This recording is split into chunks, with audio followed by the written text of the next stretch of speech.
Bonjour et bienvenue dans ce nouvel épisode d'Excellence automatisée. Nous allons explorer une fascinante fusion entre la psychologie et la technologie. Aujourd'hui, notre focus sera sur la manière dont l'automatisation no-code peut être un véritable game changer pour ceux parmi nous qui ont un tempérament mélancolique, en les aidant à donner vie à leurs idées. Mais avant de plonger dans le cœur du sujet, faisons un petit voyage dans le temps. Il y a plus de 2000 ans, le célèbre médecin grec Hippocrate a classifié les comportements humains en 4 catégories distinctes, que nous appelons aujourd'hui les tempéraments d'Hippocrate. Ces 4 tempéraments sont le sanguin, optimiste et impulsif, le colérique, énergique et leader né, le flegmatique, calme et réfléchi, et enfin notre protagoniste d'aujourd'hui, le mélancolique, introspectif et souvent pris dans les méandres de ses pensées. Vous retrouverez la vidéo où je présente en détail ces 4 tempéraments dans la description. Ces classifications, bien qu'anciennes, trouvent encore écho dans notre compréhension moderne de la personnalité. Et c'est dans cette confluence entre l'ancien et le nouveau que nous situerons notre discussion aujourd'hui. Comment la technologie d'automatisation no-code, avec sa simplicité et son accessibilité, peut-elle aider le mélancolique souvent enclin à la rumination à transformer ses rêves et ses idées en actions concrètes? Accrochez-vous car ce voyage entre la psychologie et la technologie promet d'être passionnant. Bonjour à tous et bienvenue sur Excellence automatisée, le podcast qui te donne les clés pour libérer ton potentiel grâce à l'automatisation no-code. Je suis Clément et dans chaque épisode, je t'accompagne dans ta quête d'efficacité et de succès. Imagine pouvoir gagner du temps, optimiser tes processus et te concentrer sur l'essentiel, tout ça grâce aux outils no-code. Le tempérament mélancolique. Le mélancolique est souvent décrit comme le penseur profond parmi les tempéraments d'Hippocrate. Sensible, introspectif et souvent pris dans une contemplation intérieure, le mélancolique possède une riche vie intérieure. Ce sont souvent des personnes à la sensibilité accrue, dotées d'une grande capacité à percevoir les nuances et les subtilités de la vie qui échappent à beaucoup. Cependant, cette même profondeur qui les rend si uniques peut aussi être leur talon d'Achille. Leur tendance à ruminer, à suranalyser les situations, les conduit souvent dans un labyrinthe mental d'où il est difficile de sortir. Cette rumination incessante peut entraver leur capacité à passer à l'action. Chaque idée est scrutée sous tous les angles, chaque conséquence potentielle est envisagée, ce qui peut les laisser paralysés face à la multitude de scénarios possibles. Alors pourquoi un individu mélancolique hésite-t-il autant à agir? Plusieurs raisons sous-tendent cette hésitation. La première, la peur de l'échec. Le mélancolique, conscient des nuances et des complexités, peut anticiper les nombreux défis qui pourraient surgir en cours de route. Cette anticipation, bien qu'utile, peut également le freiner, car il craint que ses actions ne soient pas à la hauteur ou qu'elles entraînent des conséquences négatives. Le deuxième point, c'est le perfectionnisme. Éminemment lié à la peur de l'échec, le perfectionnisme du mélancolique est un autre obstacle. Pour lui, si quelque chose doit être fait, elle doit être faite parfaitement. Cette quête incessante de perfection peut souvent les empêcher de commencer, car ils craignent que les résultats ne soient pas à la hauteur de leurs standards élevés. Le troisième point, la surcharge émotionnelle. Le mélancolique ressent profondément les choses. L'idée de décevoir les autres ou de ne pas répondre à certaines attentes peut le submerger émotionnellement, ce qui rend la prise de décision et l'action encore plus complexes. En comprenant ces traits et défis, on peut mieux saisir pourquoi le mélancolique peut bénéficier d'outils et de méthodologies qui simplifient le processus de passage à l'action, comme l'automatisation no-code que nous explorerons plus en détail. Voyons maintenant l'automatisation no-code. Dans un monde où la technologie façonne notre quotidien, l'idée de créer et d'automatiser des processus sans avoir à écrire une seule ligne de code peut sembler un peu futuriste. Et pourtant, c'est exactement ce que permet le mouvement no-code aujourd'hui. Plongeons ensemble dans ce phénomène et découvrons pourquoi il est en train de révolutionner la manière dont nous interagissons avec la technologie. Qu'est-ce que l'automatisation no-code? L'automatisation no-code fait référence à l'utilisation d'outils et de plateformes qui permettent aux utilisateurs de concevoir, de créer et d'automatiser des applications ou des processus sans avoir à écrire du code traditionnel. En d'autres termes, c'est la démocratisation de la création technologique, où même ceux qui n'ont aucune compétence en programmation peuvent concevoir des solutions innovantes. Pourquoi est-ce révolutionnaire? Jusqu'à récemment, la création d'applications ou l'automatisation de processus nécessitait des compétences techniques pointues et souvent coûteuses. L'automatisation no-code brise cette barrière, permettant à quiconque d'être un créateur et un innovateur. Elle élimine l'écart entre l'idée et sa réalisation, rendant la technologie plus accessible à tous. Les avantages de l'automatisation no-code, la rapidité. Grâce à des interfaces glissées-déposées avec les modèles préfabriqués, il est possible de réaliser une idée en un temps record, sans les longs cycles de développement associés à la programmation traditionnelle. Accessible. Plus besoin d'être un expert en code ou d'avoir un budget conséquent pour embaucher des développeurs. Avec les outils no-code, même les novices peuvent donner vie à leur vision, à la condition de prendre le temps de se former.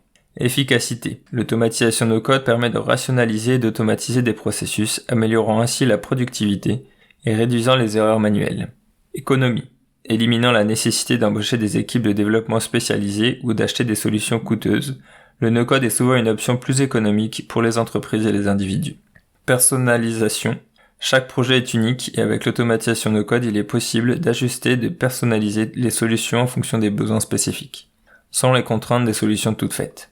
L'automatisation no-code n'est pas seulement une mode passagère, c'est une révolution qui rend la technologie plus inclusive et donne le pouvoir à des millions de personnes de concrétiser leurs idées. Pour le tempérament mélancolique, cela pourrait être la clé pour transformer la rumination en création réelle. L'automatisation no-code comme levier pour le mélancolique. Le tempérament mélancolique avec sa profondeur de réflexion et sa tendance à la rumination se trouve souvent à la croisée des chemins entre l'envie d'agir et la peur de l'inconnu. C'est là que l'automatisation no-code intervient comme un véritable catalyseur, offrant au mélancolique des opportunités uniques de transformer sa vision en réalité. Voyons comment. L'expérimentation sans risque. Chaque idée, grande ou petite, comporte son lot d'incertitudes. Pour le mélancolique qui anticipe et suranalyse souvent, ces incertitudes peuvent être un frein majeur. Les plateformes no-code changent la donne. Elles offrent la possibilité de tester une idée rapidement, de créer un prototype fonctionnel, le tout sans investir une fortune en temps et en ressources. Cela permet au mélancolique d'expérimenter, de voir comment son idée se concrétise, tout cela avec un risque minimal. Ce sentiment de sécurité et la possibilité d'itérer rapidement peuvent être libérateurs. Réduire l'inertie. Une idée peut être claire dans l'esprit d'un mélancolique, mais le passage de cette vision mentale à une réalité tangible peut sembler décourageant. L'automatisation no-code avec ses modèles et processus préfabriqués réduit ses barrières à l'entrée.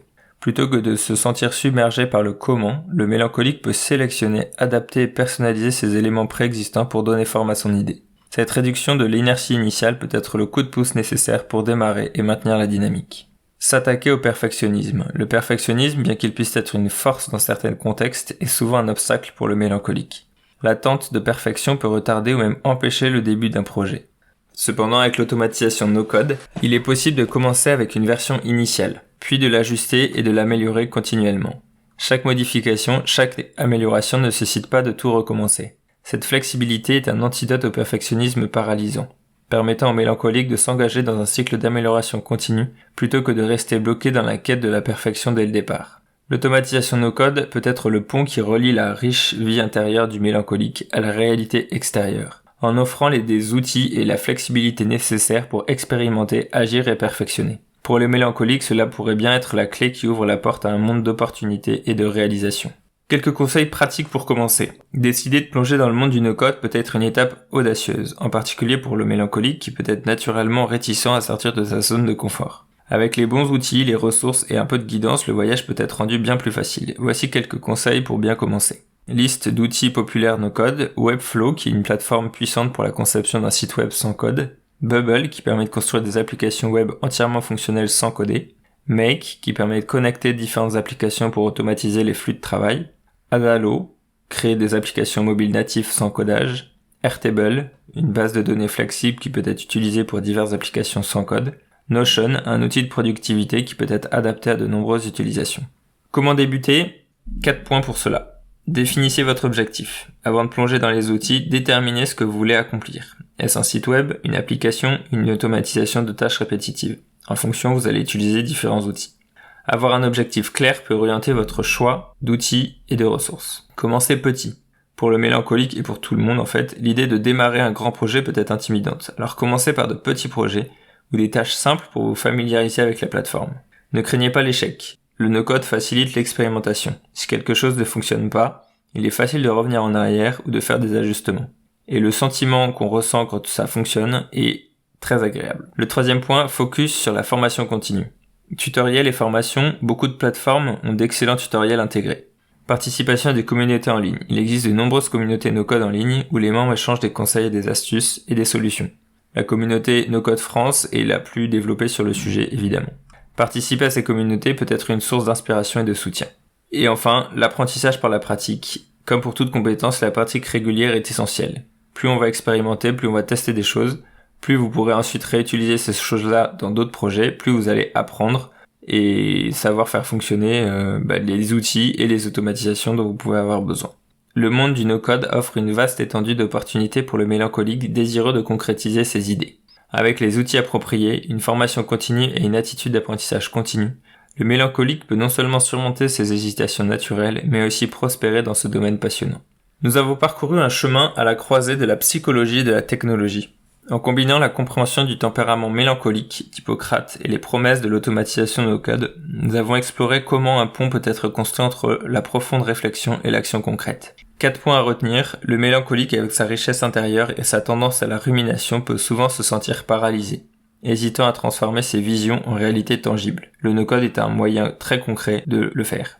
L'automatisation no-code est une révolution technologique qui démocratise la création et l'innovation, permettant à quiconque de donner vie à une idée sans avoir besoin de compétences techniques avancées. Pour le mélancolique, les outils no-code offrent une chance d'expérimenter sans risque, de réduire l'inertie qui accompagne souvent le démarrage d'un projet, et d'aborder le perfectionnisme par la voie de l'amélioration continue.